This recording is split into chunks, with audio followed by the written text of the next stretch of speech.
नमस्कार, सुने the power of empty mind में आप सबका फिर से स्वागत है। कई सारे लोग कई कई वर्षों तक पूजा पाठ भक्ति में लगे रहते हैं, पर एक समय ऐसा आता है जब उनको ऐसा लगता है कि मेरी पूजा पाठ मेरी भक्ति किसी काम की नहीं है या फिर मुझे समझ में ही नहीं आ रहा है।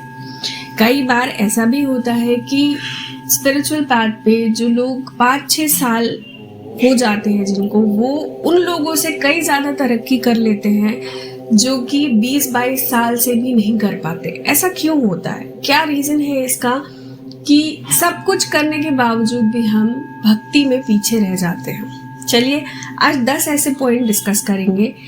कोशिश करिएगा आप भी अपने साथ इस चीज़ को टटोलने की कि कहाँ पे आप गलती कर रहे हो या फिर कहाँ आप इस चीज को बहुत अच्छे से आगे लेकर जा रहे हो। सबसे पहली चीज, भगवान पर पूर्ण विश्वास ना होना। कई बार ऐसा होता है, या फिर जब मैं अपने ही बचपन की बात करूं, मेरे को मेरे फैमिली वाले ना सब नास्तिक बुलाया करते थे। क्यों? क्योंकि मुझे इतना ज़्यादा भरोसा नहीं था भगवान पर। और इनफैक्ट मेरे घर में मैंने सिर्फ एक चीज़ सीखी थी कि शिवरात्रि करनी है और जो सावन का महीना आता है उसके सोमवार का व्रत रखना है, बस। इसके अलावा मुझे समझ नहीं आता था कि क्यों लोग इतना ज़्यादा पूजा पाठ करते हैं, अगरबत्ती जलाते हैं और दिया जलाना इनके सामने क्यों ज़रूरी होता है। तो विश्वास की कमी भी आपको अपने इष्ट से मिलने से रोक देती है। दूसरी चीज़, खुद पर भरोसा ना होना। हमेशा लॉ ऑफ अट्रैक्शन का एक रूल रहा है, आप इसको लॉ ऑफ अट्रैक्शन भी बोल सकते हैं या प्रकृति का नियम बोल सकते हैं। जिस चीज पर आपको भरोसा है, जो चीज आपको लगती है कि आपकी है, वो आप तक घूम फिर कर जरूर आती है। और यही एक बहुत बड़ा कारण होता है कि जब आपको खुद पर ही भरोसा नहीं है तो आप अपने इष्ट पर विश्वास कैसे कर पाओगे? ये भी एक कारण होता है, आपके इष्ट आप तक पहुंच ही नहीं पाते। तीसरी चीज, बार बार डेटीज को चेंज करना। आज शिव जी की पूजा कर रहे हैं, फिर एकदम से कुछ साल बाद ऐसा लगा कि अरे शिव जी तो मेरे को कुछ दे ही नहीं रहे हैं, चलो अब किसी और भगवान को ढूंढते हैं। अरे ये भी मेरे को कुछ नहीं दे रहे हैं, चलो अब किसी और भगवान के ऊपर ट्राई करते हैं। इस तरह से जब आप बार बार अपने इष्ट को बदलते रहते हैं, तब भी आप वहां तक नहीं पहुंच पाते या उस देवी देवता की कृपा तक पहुंच ही नहीं पाते जहां तक आपको पहुंचना जरूरी है। चौथा पॉइंट, स्थिरता ना होना। जैसे मैंने कहा कि बार बार डेटीज चेंज करते करते आप कहीं के ही नहीं रह जाते, एक तरफ से बोला जाए तो ऐसे में आपकी स्थिरता का प्रमाण नहीं मिल पाता। जब आप किसी एक भगवान को लेके ही अपनी सारी चीजें आगे बढ़ाते हैं, धीरे धीरे करके वो सारी जो प्रोसेस है वो कंप्लीट होते होते एक जगह पे आके रुकती जरूर है, पर क्योंकि हमारे अंदर ये स्थिरता ही नहीं होती तो हम वहां तक पहुंचे कैसे। 5वां पॉइंट, हमेशा रोते रहना। मेरे साथ ये गलत हो रहा है, मेरे साथ वो गलत हो रहा है, मैं इतना पूजा पाठ करता हूँ, इतना भगवान का नाम लेता हूँ, इतना जाप करता हूँ, पर मेरे साथ कुछ अच्छा ही नहीं होता, मैं कुछ भी हासिल नहीं कर पाता, पता नहीं भगवान मेरी तरफ देखते क्यों नहीं, मेरी सुनते क्यों नहीं। इस तरह की बातें हमेशा ही आपकी जुबान पर रहती है। 6वां पॉइंट, टेस्ट के समय बहुत ज़्यादा उत्तेजित हो जाना। हर एक डेटी जब आप धीरे धीरे पूजा पाठ में लगते हैं तो आपका टेस्ट ज़रूर होता है, और इस समय पे ही एक भक्त की असल भक्ति समझ में आती है।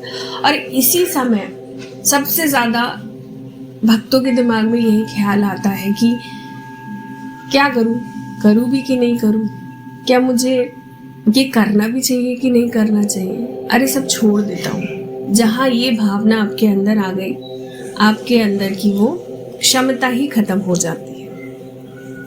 7वां पॉइंट, सिर्फ नेगेटिव साइड को देखना।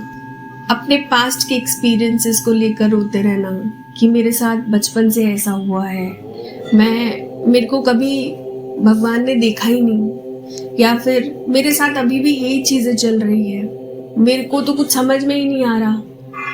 हर चीज़ का एक पॉजिटिव और एक नेगेटिव साइड होता है। नेगेटिव साइड जब हम भक्ति के मार्ग पे होते हैं, ज़्यादातर हमें नेगेटिव साइड सिखाने के लिए ही दिखाए जाते हैं, या फिर हमें उस जगह पर रखा जाता है ताकि हम इस चीज़ से, इस नेगेटिव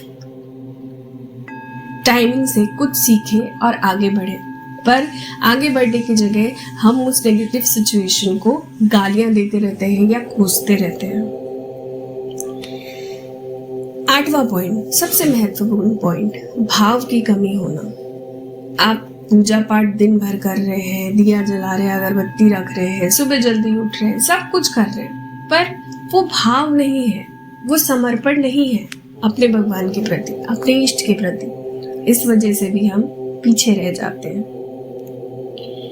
9वां पॉइंट, कर्मों पर ध्यान ना देना। मंदिर तो जा रहे हैं, मंदिर के अंदर जाने के बाद देवी देवता के सामने हाथ जोड़कर सर टिकाकर खड़े हो रहे हैं, पर जैसे ही मंदिर से बाहर आ रहे हैं, चप्पल चोरी हो गई तो 10 गालियां देने से भी पीछे नहीं हट रहे। तो क्या ऐसे में आप कभी उसको पा पाओगे जिसके हम सभी बच्चे हैं? नहीं ना। तो अपने कर्मों पर विशेष ध्यान दीजिए। 10वां पॉइंट, अपने एक्सपीरियंसेस शेयर करना, खुद को बड़ा समझना। ये स्पिरिचुअल लाइफ की एक सबसे बड़ा प्रॉब्लम है कि लोग थोड़ा सा भी एक्सपीरियंस गेन कर लेते हैं ना, तो वो दूसरों के साथ शेयर करने लग जाते हैं। अब जरूरी नहीं है कि जिसको आप अपना एक्सपीरियंस शेयर कर रहे हो वो एक भक्त हो, या फिर वो उस चीज को समझने के लायक हो। वो एक्सपीरियंसेस आपके लिए थे जो आपने दुनिया में बांट दिए, और जहाँ थोड़ा सा भी उनका पैर स्थिर हुआ, ऐसा लगने लगता है कि नहीं अब मेरे इष्ट मेरे साथ है, तुरंत वो अपने आप को बड़ा समझने लगते हैं, अपने एक्सपीरियंसेस को बड़ा समझने लगते हैं, अपने आप को अपने डेटी के साथ, एक बोलते ना कि अपने आप को बड़ा समझकर डेटी को ऐवी मान के चलते हैं। क्या ऐसे में जो डेटी आपको सब कुछ देने लायक है, उस डेटी को ही आप इस तरह से ट्रीट करोगे तो आगे बढ़ पाओगे? आशा करती हूँ मेरी इस छोटी सी वीडियो से आज आपने नया कुछ जरूर सीखा होगा। चैनल को लाइक और सब्सक्राइब करना ना भूले, फैमिली को बढ़ाते रहिए। Thank you so very much.